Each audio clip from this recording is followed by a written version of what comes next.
you want to be a product manager at Silicon Valley's top tech companies, there's some very basic frameworks that you need to understand. I like to define a product manager as the person who's just responsible for choosing the right problems to solve, defining what success looks like, and working with the team to execute towards those goals. Let's go through a very basic 101 level of what the product management role is and what you need to know to execute against each of those dimensions of the role. Hey, my name's Akash. I have a decade of product management experience.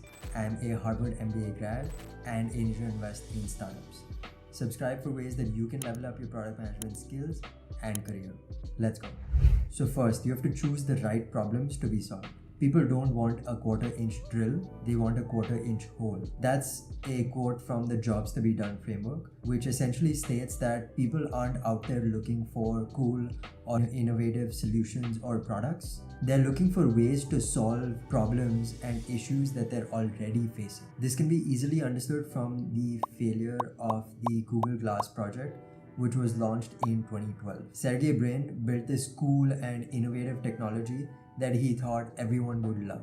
However, this was flawed because it didn't address a core problem that people actually had and wanted to be solved. Very few people have a use case for actually recording and live streaming their everyday lives. And that's why the $1,500 product died only 3 years after it was launched and never made it out of the beta stage. Then just a few years later, Google launched Glass Enterprise Edition, which was targeted towards doctors, factory workers, and anyone who had hands-on work. This time they were focusing on the problems around on-the-job training and access to information when the person didn't have the ability to take their hands off of their work. This was finally addressing a core problem that businesses and workers actually faced in their day-to-day lives. Glass Enterprise Edition could save costs on training and could help workers be more productive by not having to constantly take their hands off of their work and look at user manuals or other information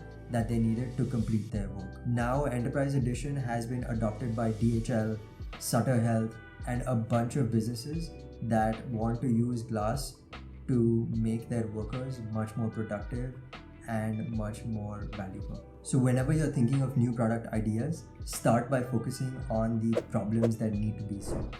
Okay, so after identifying the right problems to be solved, you need to define what success actually looks like. This is the creative part of product management. You can do market research, UX reviews, product iterations, innovative technology designs, and a bunch of things that will actually help you crafting the product that needs to be built in order to solve the problem that you've identified.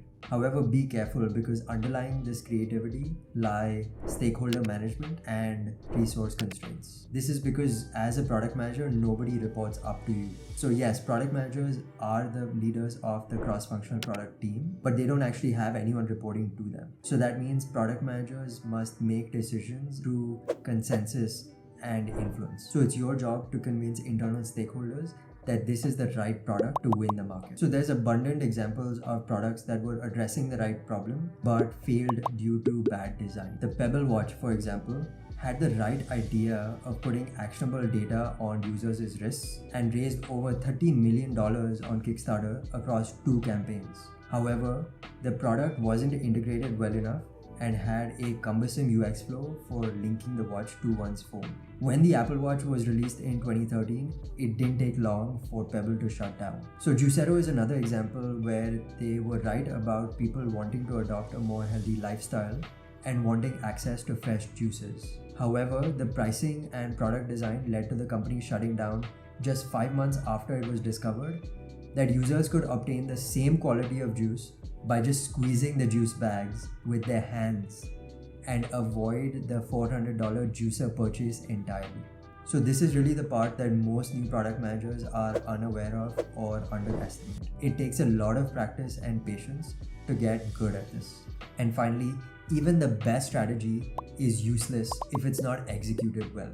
Execution eats strategy for lunch. So since product managers own the eventual outcome and customer impact, they need to do whatever it takes to make sure that their product has the highest impact possible. I know product managers who even go out and pick up their engineering team's lunches just so that the team can fix a couple of more bugs during that time. Across the PM career, pro product managers are differentiated from amateur product managers through execution. It's their ability to look around corners and anticipate problems before they even arise so that they can proactively solve them and not hit any roadblocks through execution. Think of any game that you've played. At first, when you play it, you're just trying to figure out the controls and the rules. After you've played it a few times, you're able to anticipate strategies, problems, and other ways to actually win the game because you have now internalized the basic rules and have moved on to more of the strategy and problem solving side of the problem. I love this example of when execution goes wrong. The Coolest Cooler launched on Kickstarter in 2014